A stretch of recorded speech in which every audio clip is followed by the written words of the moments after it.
The overall goal of this procedure is to dissect and culture metatarsals from embryonic mice to provide an ex vivo model to allow for the study of endochondral bone growth and mineralization. This method can help answer key questions about endochondral ossification, the process by which long bones grow. In particular, it is well suited to investigate the mechanisms of the initiation of skeletal mineralization.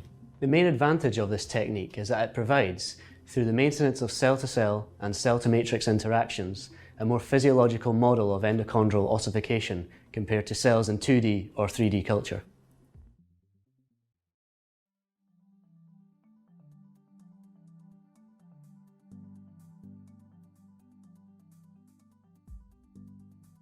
To begin, prepare the dissection medium by diluting alpha minimum essential media 1 to 13 in PBS. Next, resuspend BSA at 2 mg per milliliter and then filter sterilize it through a syringe filter. Then, prepare the culture medium and filter sterilize it using the same type of syringe filter used for the BSA.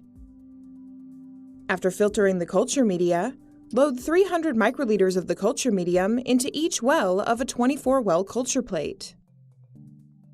Next, place the cell culture media, 24-well plate, and the dissection media into an incubator for at least 1 hour to equilibrate. Then, immerse autoclave dissection equipment in 70% ethanol.